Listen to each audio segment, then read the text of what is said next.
Views and opinions expressed on the following program are not necessarily those of the staff and management of KLAY or those who advertise their products or services on this station.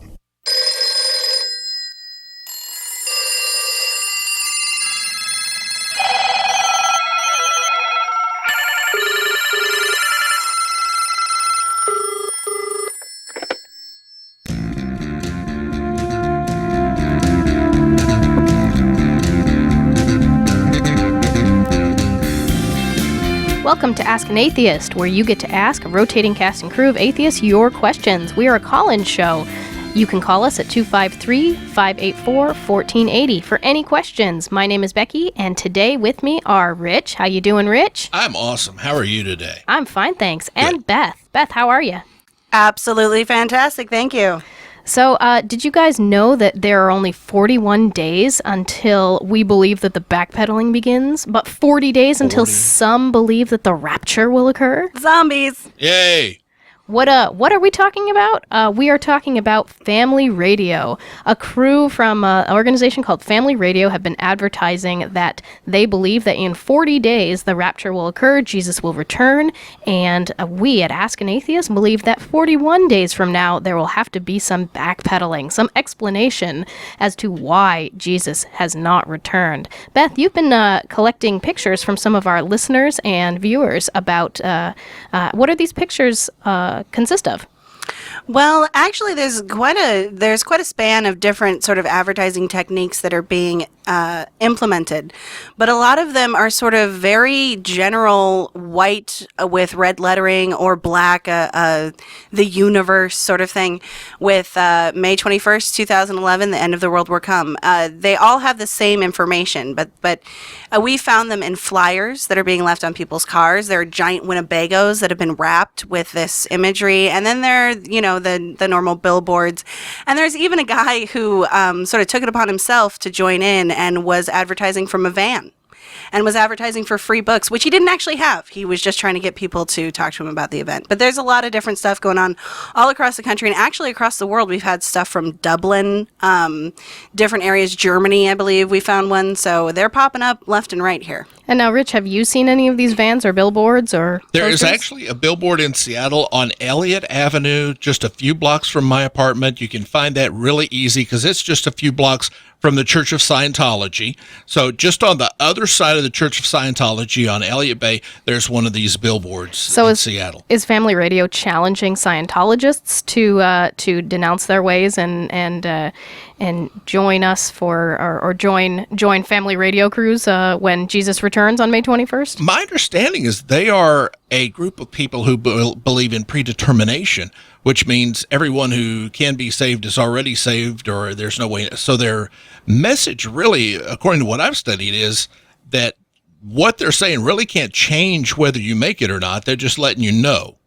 I see. Well, we have heard from one of our listeners. Colin has seen several vehicles with car wraps in Alexandria, Virginia, and he emailed us at askanatheist.tv to say, well, I think that the backpedaling has already begun because they used to be parked on the lawn of a house, and now he doesn't see them anymore. So he believes that they've been taken away and kind of shoved to the side. I challenge Colin on that and think, well, maybe their end of the world, spread the word road trip has already begun. Yeah, they're riding a convoy across the USA for Jesus. That's what I think. I totally agree. They're not going to give up. They will, as the day approaches, they will get more and more intense that it's going to happen. And I have a certain degree of fear of what's going to happen afterwards because that's where the thing could turn into a suicide cult. And yeah, that is actually... I have that fear in the back of my mind. I hope that's not in their cards, but that could be an out. Well, you're listening to Ask an Atheist, where we here believe that the rapture will not occur on May 21st. The Family Radio organization has set up a website, wecanknow.com, believing that they can know, they do absolutely know that Jesus will return. And we at Ask an Atheist have set up a sister site called wecantknow.com. And if there are any listeners out there that have seen any of these billboards, or if you have seen any of these billboards or given out a flyer or accepted a flyer, give us a call at 253-584-1480. Tell us about it. we have some emails from some of our listeners. We have, let's see, Angelo has talked to us about his experience as an atheist. Beth, would you like to read Angelo's email? Sure. Angelo, who evidently also lives on the internet, we didn't get a city from him. He says, I'm an atheist and I'm married to a Lutheran woman. We have plenty of disagreements on the subject of religion, obviously, but most of the disagreements are in the area of raising our daughter with or without religion. I would just like some opinions from you guys regarding this problem. Thank you. Well, thank you for emailing us, Angelo, in the first place. This is one of the most difficult questions that we get asked because it has to do with your personal relationship. So much of this has to do with, the idiosyncrasies of your dynamic with your wife and that sort of thing. What do you guys think? What would you say? First thing I would do is recommend the episode that we did on that very subject, because we covered a whole lot of the details of that and more than we can probably answer now. It was a full hour that we talked about that. I think Beth was here. I think Libby was here. I was on the panel as well. And we talked about a lot of those things, but that's going to be one of those areas where it's just going to be difficult. What I would recommend is address the thought process behind rather than the facts in front. I'm not going to argue the facts because we're going to tie up on that. But let's go back and look, is this logical? Is it critical thinking? If the thinking doesn't work, then we're teaching our child to think illogically. Let's at least agree to teach sound thinking principles and then back it up. And by that, what I mean, and it's probably going to deteriorate, but by that, what I mean is we can't say the Bible's true simply because the Bible says it's true. We have to critically analyze these things and teach the process of critical thinking rather than getting bogged down in arguing the facts. That's where I would go with it. Not sure how it'll work out, but that's how I would deal with it. Now, I'm imagining that some of our listeners that are raising children with a religious parent and a non-religious parent, it may not be about the belief system necessarily, but about the cultural heritage and the community given and entrenched in maybe a Lutheran church community. Now, Beth or Rich, would you say that perhaps there are some benefits to raising the daughter in a church community, despite teaching critical thinking and despite maybe her daughter or his daughter not believing necessarily in the infallibility of the Bible and things like that? Well, again, I think it really depends on the church community that you're talking about. I'm an atheist. I don't know much about Lutherans or any specific section of Christianity, if I'm going to be perfectly honest. But I think that if I as a non-believer had a child with someone who was religious, I would not be opposed to that child going to church out of hand, but I would have to be comfortable with the church that the child was going to, and there would have to be some understanding that not both parents are religious. And if the church can't respect that or take steps to sort of actively work against the parent who is not a believer, then I don't think that it's fair for the other parent to want that child to go to that church. I think that with anything, when you're in a partnership, when you're in a marriage, you have to come to an agreement on these things, and not everybody is going to get their way, but I think that especially when you have a non-believer in the mix, you have to at least respect the fact that that non-believer exists and that is their child too. And as long as that can happen, then I don't see any problem with it. That's very good. One thing I would add to what Beth just said is this going to be a group that's going to put pressure on the kid for not believing?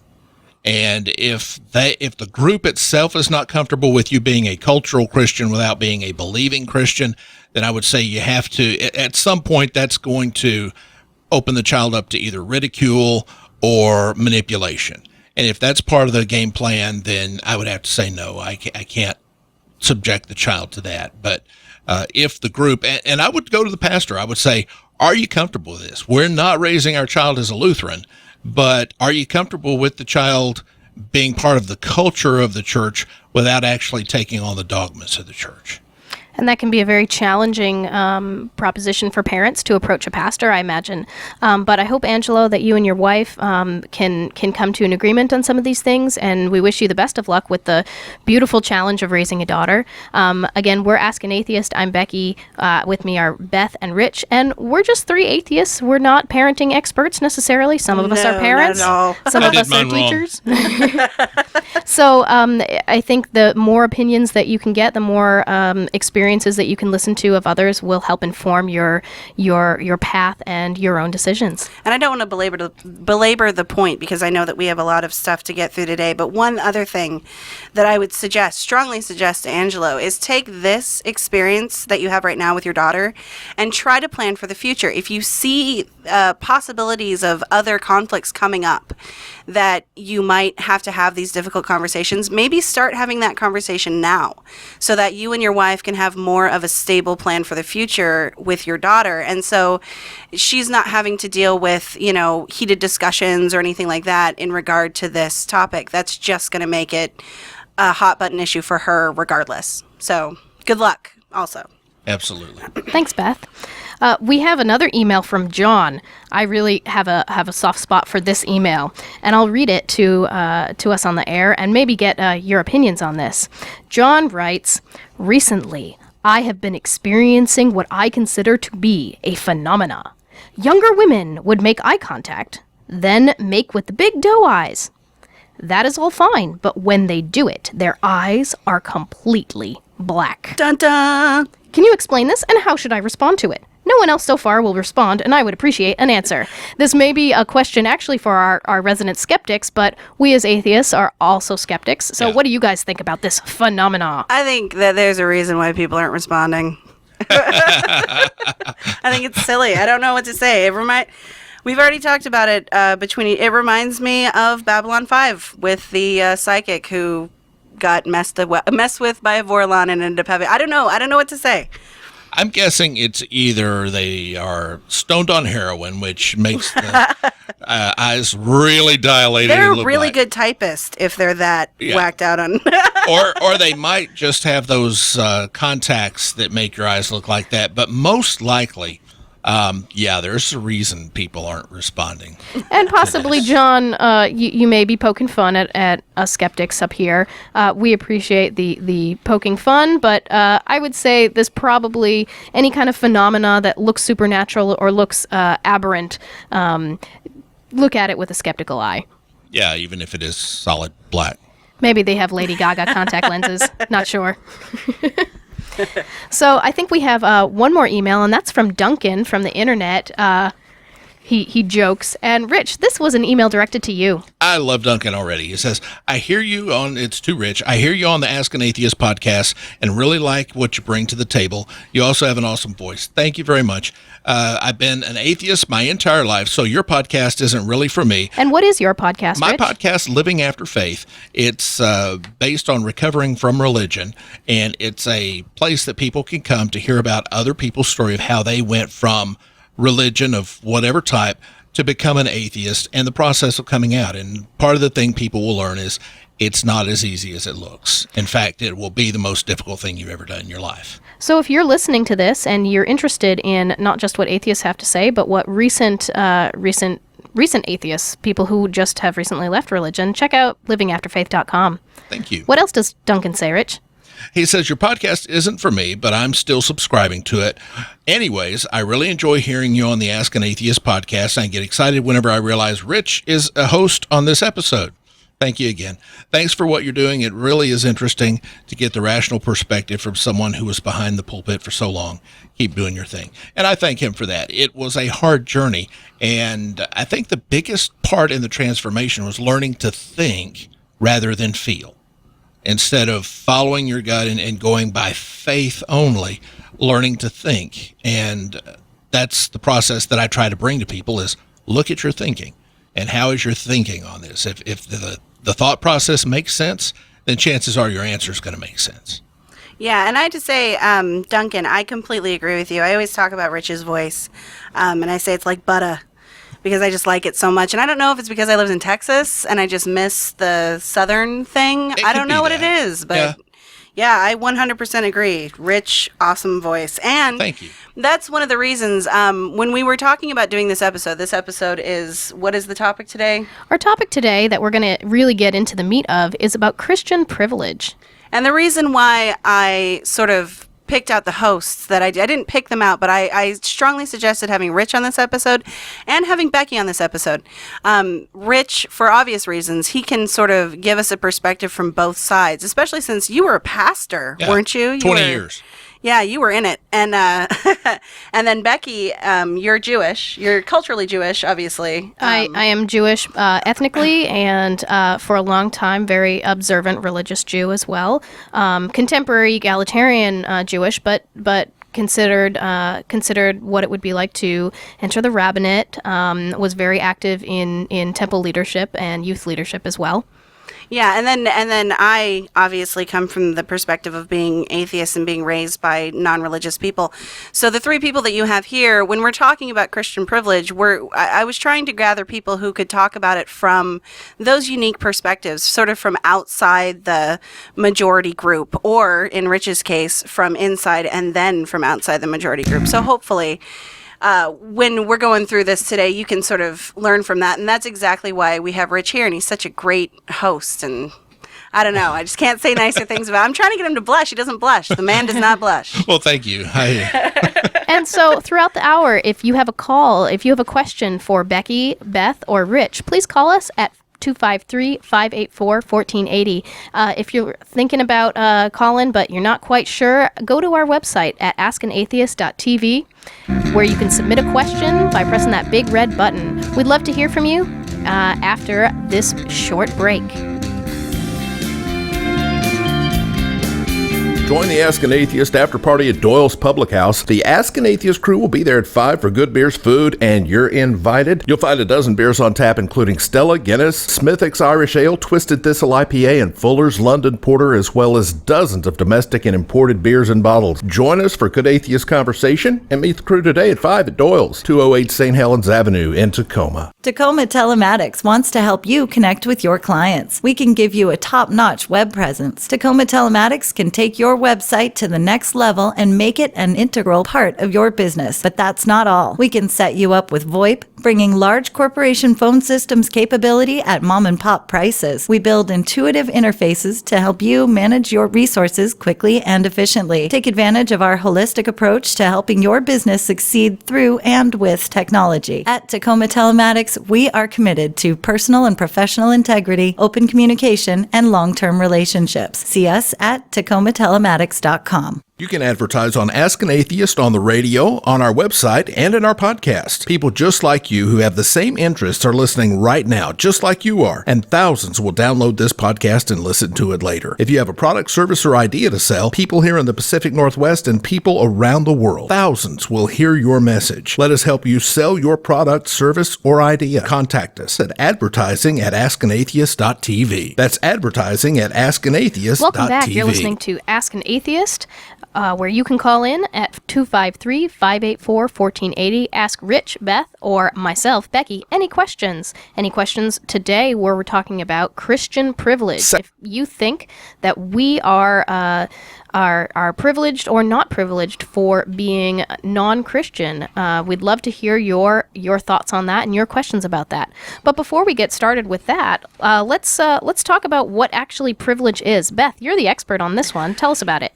Well, hopefully I can pull off being an expert on this one. The problem with privilege and talking about privilege generally is that it's a social construct.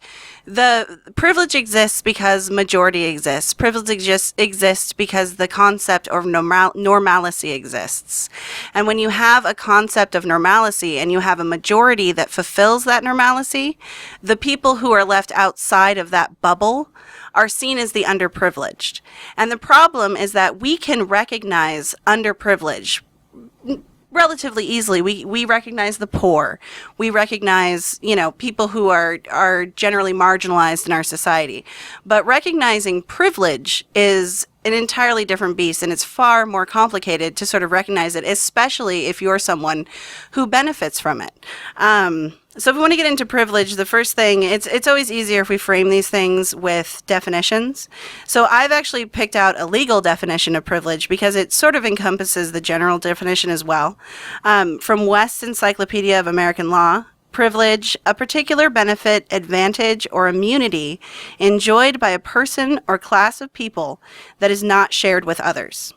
A power of exemption against or beyond the law. It is not a right, but rather exempts one from the performance of a duty, obligation, or liability. So anyone can be privileged based on a particular identifying characteristic, or is it a group of people necessarily?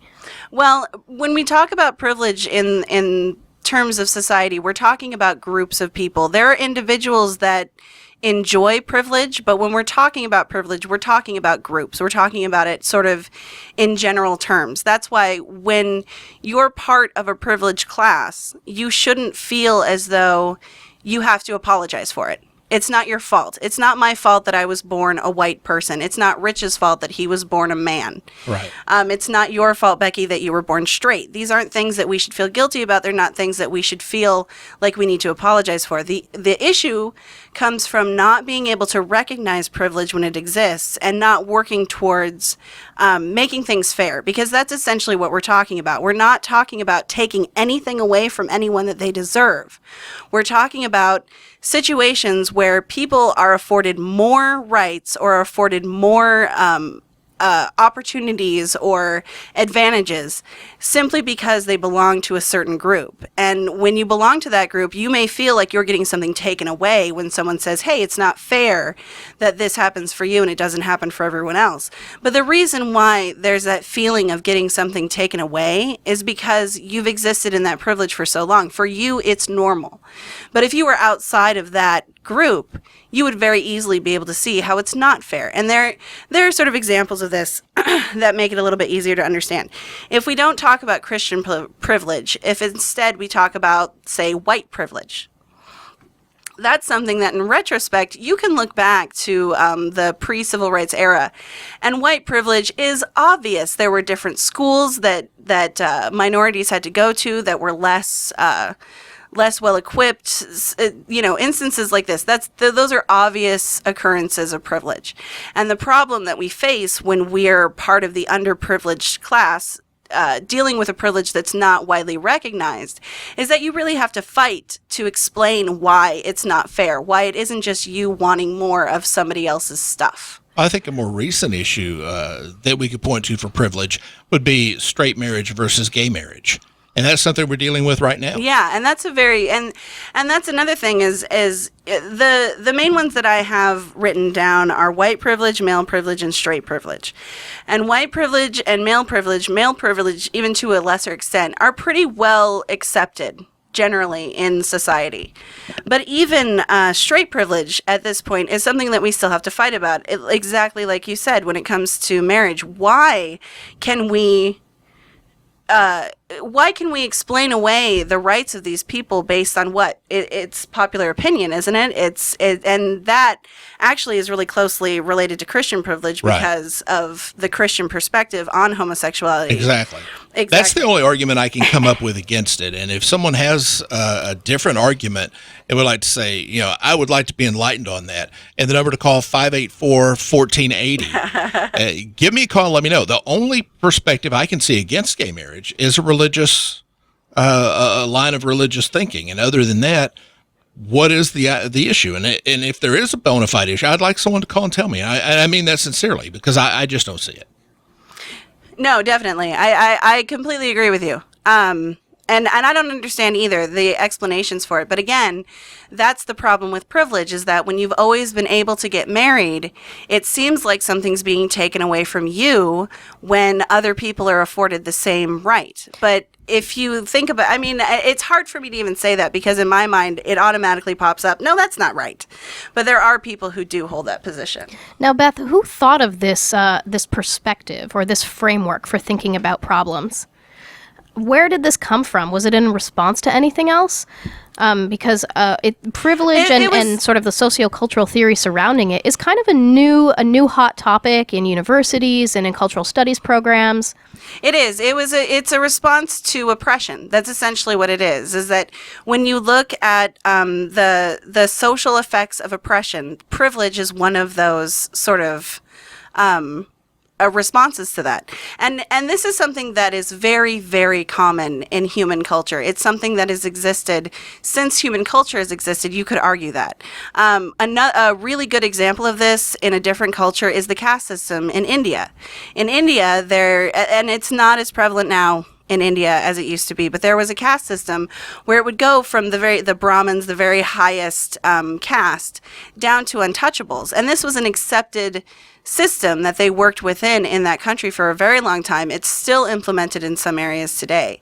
And it essentially says, these are the people that are good, and these are the people that are others. And that's a term that you'll hear a lot with this sort of social theory as well, is the concept of other. And that would be any sort of marginalized group of people. And the idea is that if we're really working toward a culture that is as democratically driven and as fair to every person who exists within that culture, then we have to actively not only work against privilege, but be able to recognize it and be able to deal with it in a manner that's fair to everybody, so that nobody does get things taken away from them simply because they're a man or simply because they're white. But at the same time, people who have been marginalized are able to have the same successes as everyone else. And the way that you do that is that you take those blocks of privileges away. So if we're really talking about people being able to be successful, can't we just work really hard and earn what we work for? I mean, if we as atheists want something in particular, shouldn't we just work hard? That's a really good, and that is a really good, that's a really good question, because it seems pretty cut and dry in terms of those, in terms of that idea that if you work hard, you're going to succeed. But the problem is that, like, take white privilege, for instance. If you were to go back pre civil rights, and you were to say to a black man, well, all you have to do is work really hard and you would be able to succeed, right?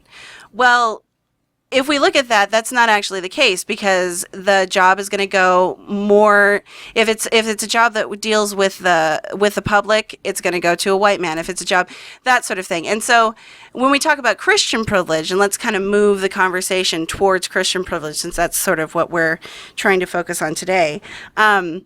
If an atheist works just as hard, or if a Jewish person works just as hard as a Christian, shouldn't they be able to? Yes, they 100% should. And if privilege wasn't an issue, then they would be able to.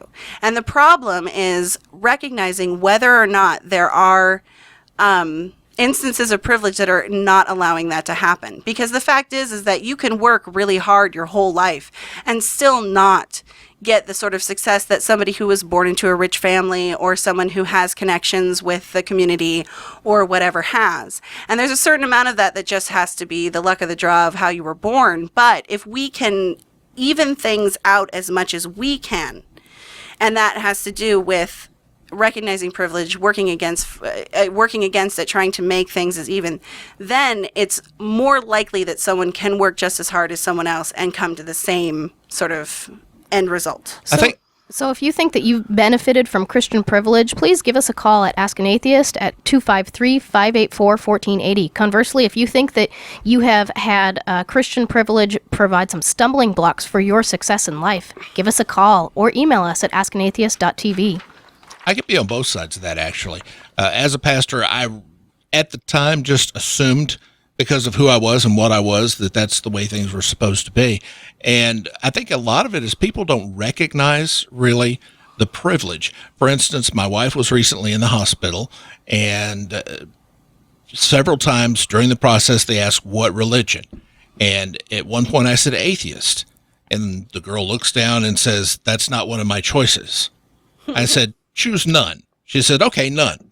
And I said, will there be an atheist chaplain, so to speak, coming to visit us? And she said, we don't have any of those.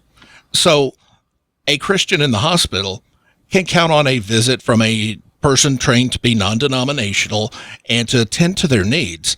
That doesn't necessarily mean that an atheist doesn't have the same needs or similar needs, or that a person in that more of a liaison for the patient role wouldn't be an effective thing. Now I can hear my little devil's advocate speaking up and saying, well, clearly, Rich, if your wife wasn't able to get a chaplain, counseling to her needs, there are all kinds of therapists and psychologists and social workers that do that, and that's clearly not anything akin to being prohibited from a job because of your race, or being prohibited from joining a better school because of your race. Prior to the civil rights era, is this really an issue for atheists or for people that are not Christian? I did take it to the next level and said I had 20 years experience as a chaplain. Do they have a residency program for secular chaplains? I was told no. Ah, I see. And that actually goes into my next point, which is there's a lot of argument when you talk about Christian privilege about whether or not it actually even exists. So it does exist. I can answer that. It's a fair question. It's fair. So let's go down the line, and the first thing is legally. Legally, does any sort of privilege exist? Since that's sort of the very first and most important aspect of that could really affect generally anyone's life that isn't Christian. And arguably, it's a little bit easier to change than a cultural perspective. Yeah, if you can change a legal, if you can change the execution of law, then there will be conceivably some stumbling blocks removed right then and there. And plenty of people will say that that's the first step. That's the first thing that you would do if you were trying to actively abolish this. But let's look through. If we look at Pennsylvania State Constitution, Article 1, Section 4, no person who acknowledges the being of a God and a future state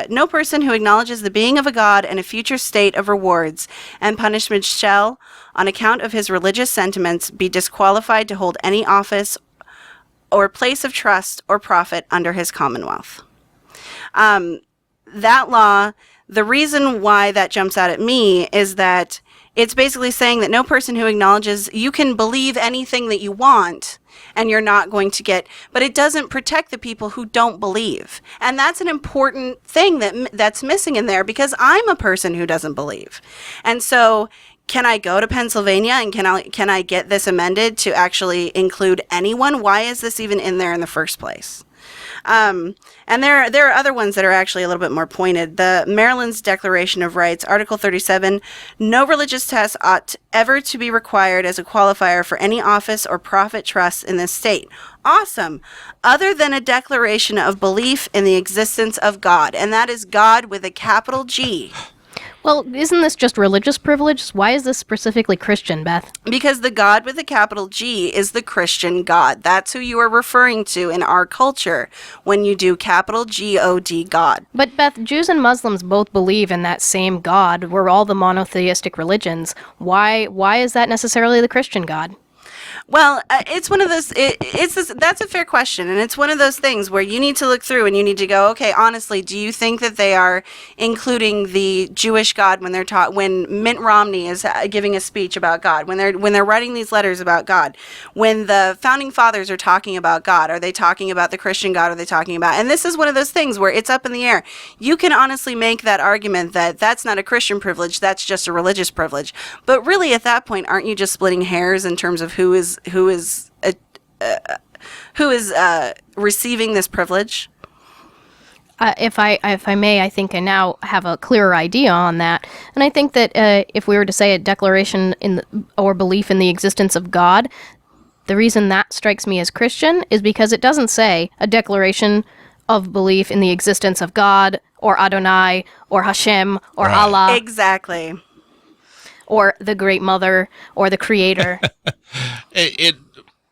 But the fact that they are able to require belief in anything is a point of privilege. I mean, that is the person in the majority saying, I can make you believe what I believe, at least to some degree. And that's a good point. We're talking about majority here. And I guarantee you that if we were living in a country where the majority of people in that country were Islamic, that would be the God that we were talking about. Right. And so you sort of have to look back to what is the majority here? Who are the people who are writing these laws? And there's sort of that understanding that's the God who they're talking about. And this goes hand in hand with different legislation to try to get the Ten Commandments, which again could be a reference to the to the Jewish God as well. But you sort of have to deal with it in the context of all of it together. And when you do that, it's sort of obvious.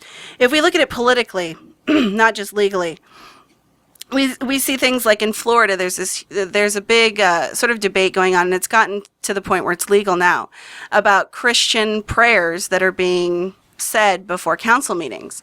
And this sort of thing, it began as Christian prayer, and then they invited, I think, one rabbi to come talk, so that then it became, oh no, it's just religious, we include all religions. Then they so that would be sort of ecumenical in nature, to try and downplay any kind of Christian privilege? Exactly, to where it's like, oh, well, it's not just Christians, it's anyone who's religious. And again, that just sort of creates the image of the other in terms of being a non-religious person.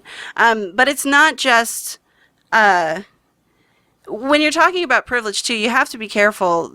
Specific things that people say aren't necessarily indicative of privilege. For instance, the George Bush, when he was president, and I believe this was George Bush Sr., when asked about atheists and whether or not they should be considered citizens, said, no, I don't think that atheists should be considered as citizens, nor should they be considered as patriots.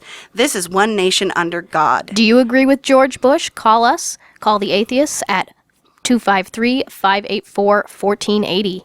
And the reason why this comment in and of itself isn't indicative of privilege is because it's the man's opinion, and he can have whatever opinion he wants. But the response to that comment, that is what shows the sort of all-encompassing atmosphere of Christian privilege in America. Because if he had said that about any other group, put any other group in place of atheists with that comment, and there would have been an extreme response from the public, from the media. He would have been, asked to definitely apologize, if not possibly have some sort of legal action against him for making a comment like that. That is not acceptable with any other group. And yet, when it's said about atheists, I remember there was some response, but it certainly was not the sort of response that you would have gotten if he had said that about African American people, if he had said that about a Jewish person, if he had said that about even a Scientologist. I don't think would have been ignored as much as the comment about atheists. What about immigrants? Do you think that he would be reviled against that? Or does that represent a citizenship privilege akin to a Christian privilege? I think that does. I think that it would depend on what the economics of the nation we're at the moment. Because if you look historically, this nation starts hating on immigrants as soon as we start losing money, as soon as we get economically on uneven ground. Have you benefited from privilege? Call us at 253-584-1480. This is Ask an Atheist. You can reach us online at askanatheist.tv. We'd love to hear from you. We'll be back after this.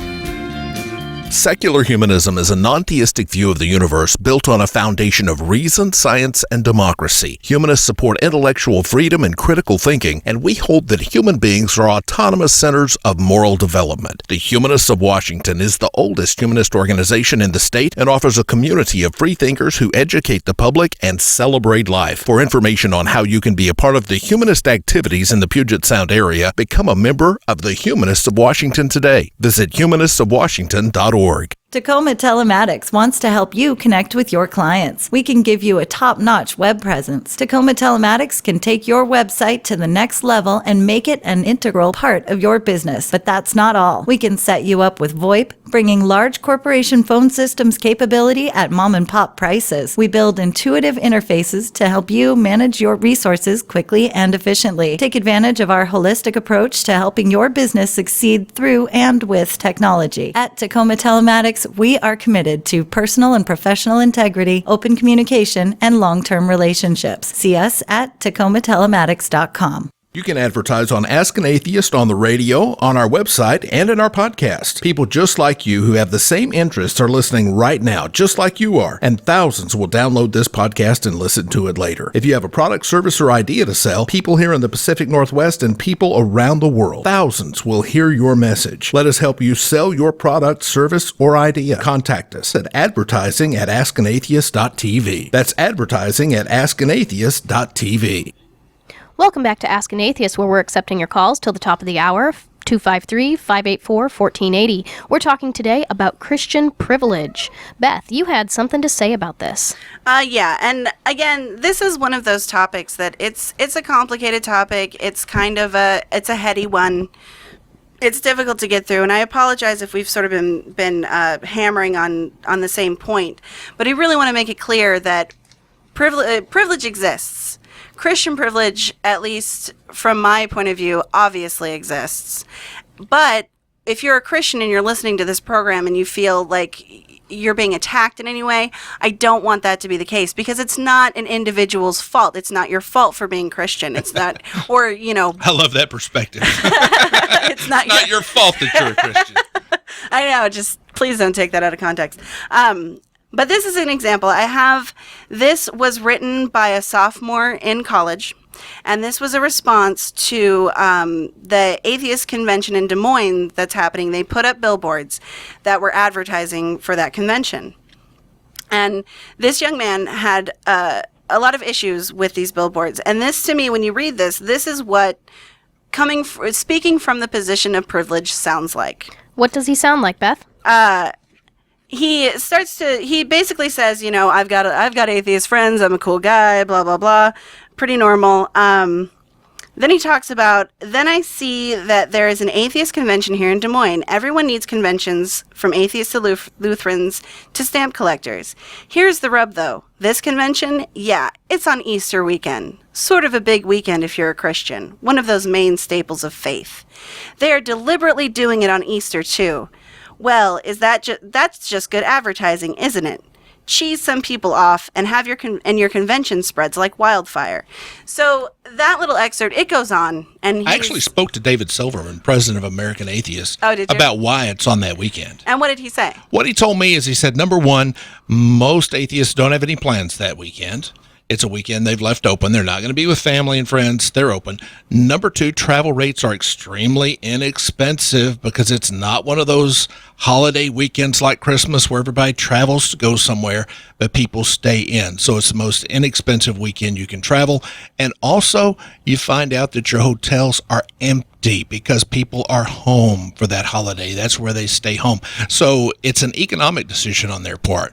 It's a decision where atheists are free to travel, where travel is cheap and hotels are cheap, and that is the total basis of their decision. So what I might say to this young man is, it's not really about you. Exactly. Exactly. And that right there, that's what privilege looks like. It's someone you cannot get upset if I'm someone who loves Earth Day. I love Earth Day more than any other day, 365 days a year. I cannot get upset if someone decides to pick up the trash on Earth Day. It's my thing. It's not their thing. And the idea that we need to tiptoe around certain days because other people believe in them, the idea that you would even perpetuate that as a serious concern is, in my opinion, an example of privilege. So at this point, I think we should start talking to you guys about your experiences with this. Christian privilege, from my perspective, there was a time in life I wouldn't even thought it existed while I was living in that privilege. But as I take a step out, it's amazing how much I see it. For instance, in my podcast, I encourage people to get medical help if they're dealing with post-traumatic stress disorder or things like this from leaving Christianity. And I had a person contact me and say, I am in a southern city and I need someone who is an atheist that I can go to, because the next thing I'm going to say is, don't go to a Christian counselor or a Christian psychologist or psychiatrist, because, number one, they're not going to understand your issue, and number two, they're probably going to try to steer you back to Christianity, which isn't going to help you. So he was looking for someone and couldn't find them. I have another friend who is a psychologist, Dr. Darrell Ray, and I contacted him and said, have you got some contacts in the area? He said, we have to be very careful with the way we handle this, because if it gets out that this person is an atheist, it will ruin their practice and their life. So we had to walk gingerly to get this person who needed help to a person who could help them, because the person who can help is afraid that if all the Christians find out I'm an atheist, my practice will crash. Where was this? What city? Dallas, Texas. Oh, goodness. Well, to be fair, also, isn't it possible that there are Christian psychiatrists or psychologists that can be impartial? I mean, and not everyone who is going to be seen in your practice is your particular denomination. Do you think that it's possible for Christians to actively account for and fight against their societally bestowed privilege? My experience was, and I went to psychologist in Seattle who was supposed to be able to help me. And I went to several before I found an atheist who really got a lot of things. And he was a Christian counselor. And I explained to him that I was an atheist and really didn't want to. So his first description was, don't take the Bible literally, read a commentary. I said, dude, I had 2,000 books in my library. I've read more commentaries than you can imagine. And I don't want to just swallow the next thing someone's handing me to swallow. And we went through like 3 or 4 sessions, and finally he said, I can't help you. Now, it's important. His idea of helping me was helping me reassimilate back into Christianity. That was at Swedish Hospital in Seattle. Oh, goodness. I mean, we're talking, this is not some fly-by-night he threw up a shingle because he went to school. We're talking about a professional, real-life medical place that you're going for help, and his purpose was to reconvert to Christianity, and thought that I was the one wrong because I didn't accept that. Well, and what I think is the most telling part of that entire story is that in Dallas, Texas, you wouldn't be no one would question you if you said, look, I'm having these problems, I'm a Christian, I just feel more comfortable talking to a Christian therapist. Right. No one would question that. But the fact that an atheist is in the exact same position, I'm having some problems, I would feel more comfortable talking to an atheist, and that's treated in an entirely different way, to the point where this poor therapist is worried about losing their practice if they openly treat someone as an atheist. And I think that right there is a pretty telling example of privilege. If one group can look for help with no problem and another group has to covertly find help, there's a problem there. It's an underground railroad, only instead of color, we're talking religion. Yeah, definitely. Thereof. So, Becky, I kind of want to get more into your experience as a Jewish person. I would say Jewish person. That sounds so awkward. Am I supposed to say Jew? I feel really bad if I say that. I feel no offense to Jewish person or Jew. If you said Jewess, I may Jewess? alert you to the weighted negative connotations historically associated with that term. But I'm fine being called a Jewish person or a Jew. I grew up in a Jewish household and several different congregations since I moved around as a child and as a young adult.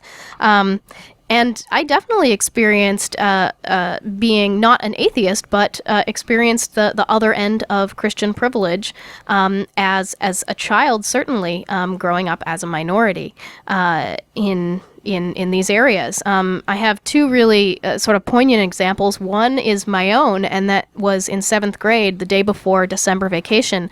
We had a reading teacher that said, okay, well, not many kids are here today. Some kids took off for vacation early, so we're going to do some fun puzzle games today.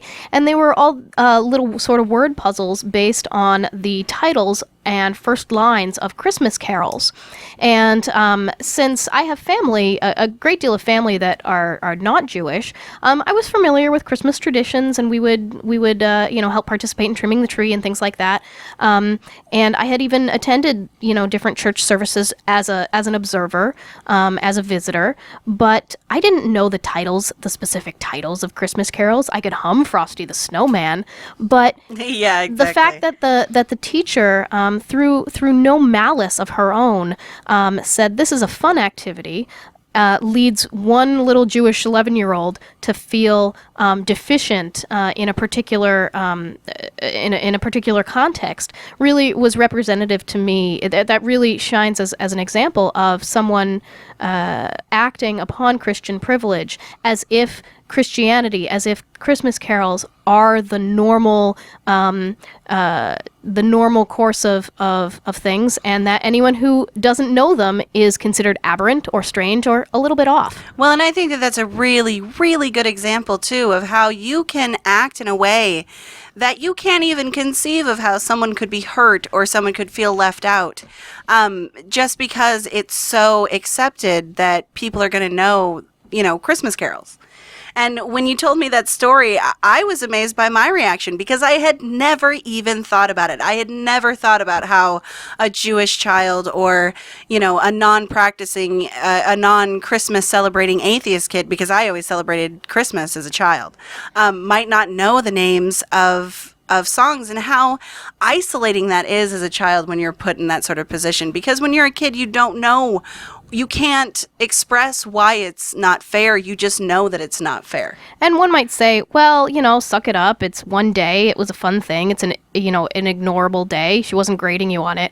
But the thing is that when those things are compounded over and over from for children, for adolescents, for young adults, for people struggling, adults, anything like that, that has a serious effect. And research really, points to when people are constantly told through, covert messages that they are deficient, they are aberrant. It really leads to limited productivity. And that's what we're talking about with privilege, right? No, it certainly does. And that's a really good point, is that the reason why privilege is such an issue isn't necessarily because you get more and I get less. That's a big part of it. But really what it does is that those kids who grow up in this sort of environment suffer from it. We know this. We know this from the different research that they did back in the 1950s when Johnson was president, when he sort of started all of the different leg up programs for minorities. It was shown that living segregated, living as if you are somehow different, maybe not even worse or better, but even being distinguished as different, has a severe mental impact on any child growing up in that environment. And that's really the most troubling part of privilege, in my opinion, is the fact that there are kids who are growing up who feel like they are not as good as any other kids simply because they don't belong in the bigger group. I think professionally, though, is also a very big concern, because I know that there are offices, there are places you don't want to work if you're not a Christian, or at least not let people know that you're not a Christian. There was a recent case where one of the organizations in our area that people give money to help out in relief operations actually fired some people because they weren't their brand of Christian, and were upheld that they can do that. I understand, okay, that makes you a religious organization, but I shouldn't give you my money to help in relief because your primary thing is a religious organization. By the same token, if I can't work at certain organizations unless I'm their brand of Christian, how much more is that amplified if you're an absolute atheist?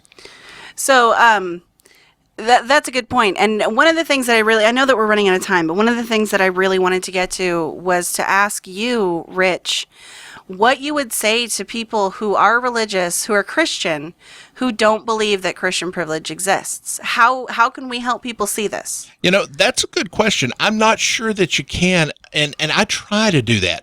I say things that are intentionally provocative for a purpose of explaining to them that it's no more provocative than you asking if we'll pray before a meal, or you're asking for prayers for your friend, or some of the things that Christians say and take for granted as their privilege to say. Some of the things I say are really no more provocative than that, but it sends them into a rage sometimes. And that what I'm trying to get you to realize is I don't go into a rage when you say the things you say. I don't get all upset when you say, please pray. I just blow it off and let it wash over me. I don't care, But I think that to get people to realize they have a privilege, sometimes you have to shock them. Sometimes you have to say something the other way. And you mentioned it earlier, with the statement George H.W. Bush. Mm-hmm. If he had said that about African Americans or any other group, there would have been an incredible outrage, but because it was atheist, people just kind of let it flow. But sometimes you have to make that statement. Sometimes you have to make that provocative thing and say that provocative thing for people to realize, and you'll probably still have to explain it to them because they think you're just being mean. But when they actually hear you say, I'm saying the same thing you're saying, just from the other perspective, but for some reason you don't give me the right to say that. I think it's important. So I think that's really the take-home message as we think about privilege and Christian privilege is Anything that you think of from your perspective as being normal may not be normal for everyone. And just because it's normal for you does not mean that someone who thinks differently or acts differently is somehow aberrant and therefore lesser. And we can make accommodations for that and think, well, you know what? It's different from my practice, my perspective, my viewpoint, but it doesn't make them lesser. As we wrap up this hour, we do want to thank Russell in Sunny Isles Beach for giving us a large donation. We at Ask an Atheist do accept contributions to keep our show going. We are very appreciative for our advertisers, and if you would like to make a contribution, please check us out at askanatheist.tv, where you can make some contributions to our project to keep us going. And if you're interested in advertising as well, definitely you can contact us through the website askanatheist.tv, ask a question. We can set up advertising too. So we do thank you for listening today and for being with me, Becky, and with me was Beth. Beth Lehman, you had some great words to talk about Christian privilege and frame it in a non-confrontational way. Thank you. I hope it made sense. And Rich Lyons, who also runs Living After Faith podcast. Rich, thank you so much for being with us and giving us the perspective of a former pastor who has been on both sides of that coin. Thanks for letting me be here. I always love it when I get to be on Ask an Atheist.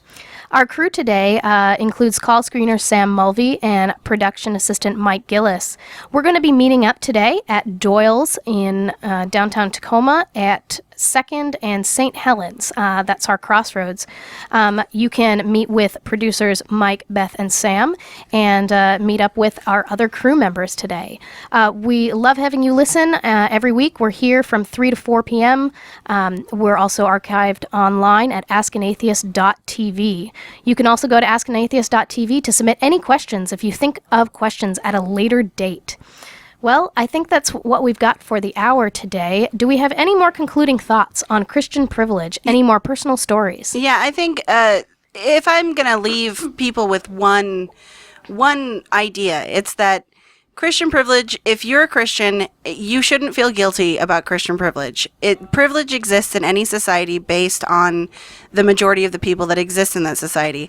But what you can do is you can start trying to recognize it, and if you see it, you can take the steps, whatever steps that are able for you to take, to work against it. And that's what anyone would do if they were in your shoes, if they were in the position to do it for you, we would do it for you.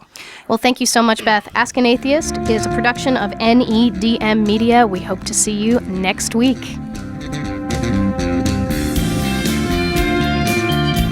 Keeping you informed, this is KLAY, Lakewood, Tacoma.